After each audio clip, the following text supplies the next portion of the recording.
Hello, lifelong learners and beautiful souls on this human journey. Today's session is about self love and how to improve your self worth.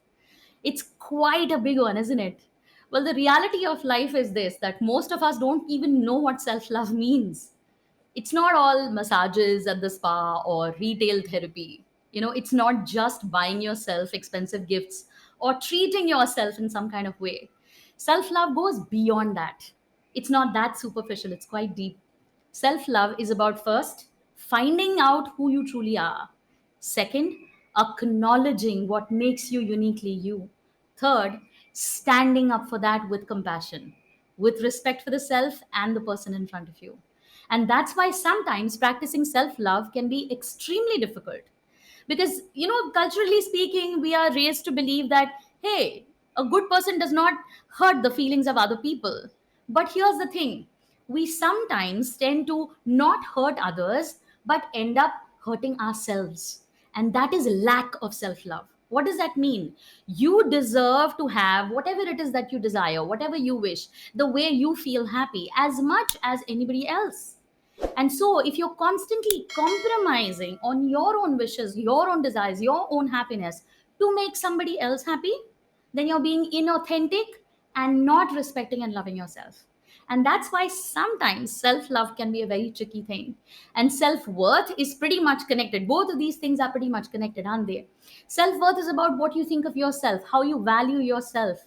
And if you don't really value yourself, you don't really love yourself. And if you don't really love yourself, valuing yourself is a big question mark, isn't it? So, this is something that we are going to crack the code on right now. And I want you to take a deeper look into yourself and absolutely, like you're standing in front of a mirror, be very, very honest if you have been badgering yourself into not loving and not respecting who you are. Okay, today is the time you take your power back. So the very first thing about self love, when you are faced, with a situation where you have to make a choice where somebody else is going to be happy or you are going to be happy, which means you're expected to compromise or give in and do something that only will please them and will probably damage or hurt you in any way. Remember the first rule of self love: be honest about it not working for you, which means learn how to set boundaries. Setting boundaries is the foundation of self love. What is the purpose of setting boundaries? That is you discovering what your values are. You acknowledging that this is non negotiable for me, this is negotiable for me, this works, this doesn't work. And then teaching other people to respect you the same way you respect your own boundaries. Which means when you start putting boundaries in place, you're not pushing the other person out of your life. That's not what's happening. In fact, you want to keep them in your life, which is why you're telling them what works and what doesn't work. Because if you wanted to throw them out of your life, you simply have to shut the door on them, but that's not what you're doing, right? So, which means when you're practicing self love, you're actually practicing love for them too. Isn't that like a big bonus? Right? So, understand that setting your boundaries is your responsibility. And how do you set boundaries? First, find out what your non negotiables are, which means I will not disrespect myself and I will not take anybody else disrespecting me. That's an example of a very high value.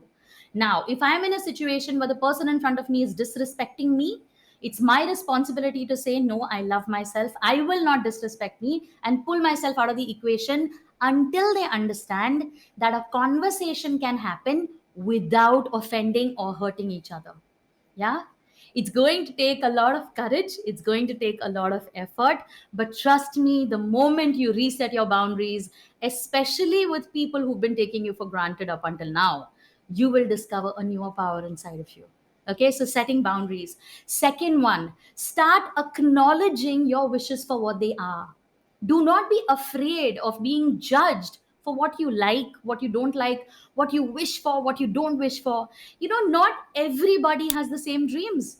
You have dreams that are uniquely your own. And maybe you are a slightly different kind of person compared to everybody else in your circle. That doesn't mean you're not worthy, correct? So start finding the courage within yourself, acknowledging what is it that I really want. And the reason why I'm sharing this with such great passion is because it took me a broken engagement and a broken marriage. I had to end up in a divorce to really discover that I wasn't built for these things. And it took a lot of courage on my part to stand up for myself and say, you know what? Marriages are not my cup of tea. And imagine when I made that announcement, it was so difficult for my friends and family and everybody to accept. But you know something, they came around because when they saw me genuinely happy, and people who love you will always want you to be happy, correct? When they saw me genuinely happy, they said, you know what, you don't need this. You're happy by yourself because you've discovered who you are. And that's what I want for you, each and every one of you. Start taking your power back by first discovering what it is that you desire. What are your wishes? And then go ahead and be confident when you're expressing those wishes to other people, because only when you are certain, they will pick up on the certainty. If you are tentative or shaken up or uncertain, they will pick up on that too, and then they'll say, I don't think you really want this. Why? Because I can tell you're not confident, right?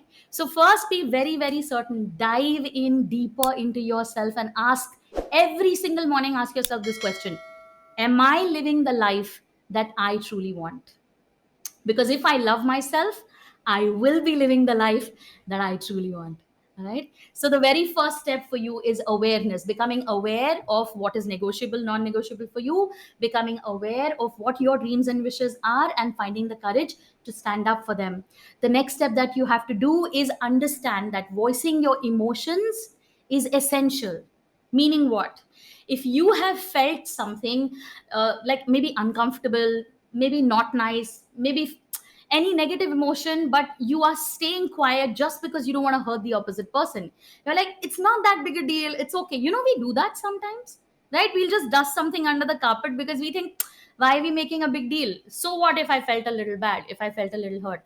No. Voicing your emotions is your responsibility, because it's a critical part of boundary setting. Because when you voice your emotions, you don't have to shout or yell at them, you don't have to be rude to them. All you need to say is this: you know that thing, the conversation we had earlier, and you said XYZ, well, I kind of felt bad. I know your intention was to hurt me, but I wish that you would have put it differently. Now you tell me, if you're having conversations this clearly, this beautifully, is there any person who's going to misunderstand you? Because you are not offending them. See, the purpose of setting boundaries and clearly expressing your emotions is not to hurt or disrespect someone else. It is to respect and protect yourself, right? And if you continue to do what they're asking you to do at the cost of how you're feeling, they will think it's normal. They will think it's acceptable, and you will feel less and less self love because you're putting yourself through something you don't really want to do. Yeah, now it's coming together, right? So please be very honest that you are going to stand up for who you truly are.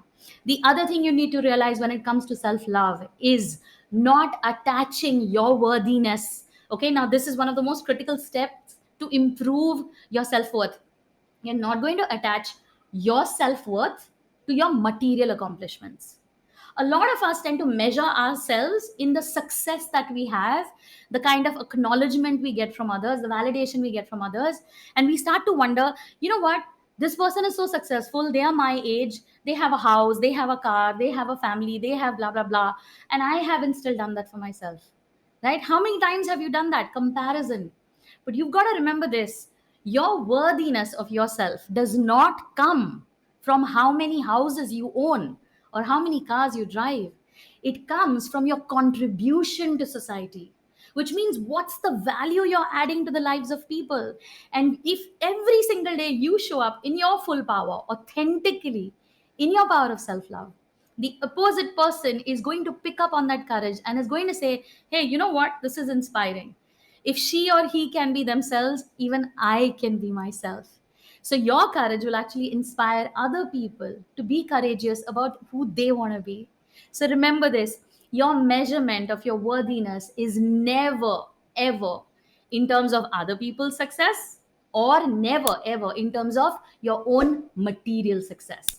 It is simply about the value you have that you're bringing to the world and adding to the lives of people. Yes. So remember all these things, because unless you are actually working on the truest version of you, self love is not possible.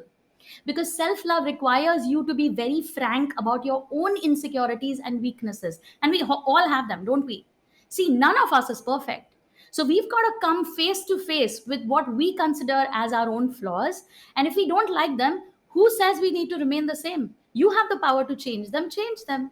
And if you're okay with it, who says you need to change? Be the way you are, but love yourself for being you, right? And the more you have people in your environment that are supportive of the truest version of you, remember this, people who genuinely love you, who genuinely respect you, will never ask you to be someone else. If you love you, they will love you for who you are. And if they want someone else, then that someone else is not you, right? So remember this, being authentic is the beginning of self love.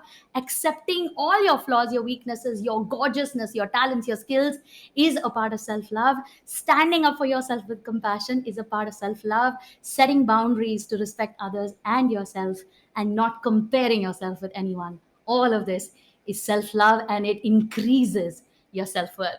So I hope you guys have learned as much as I have and had a lot of fun. I will catch you guys on the other side. Always be phenomenal.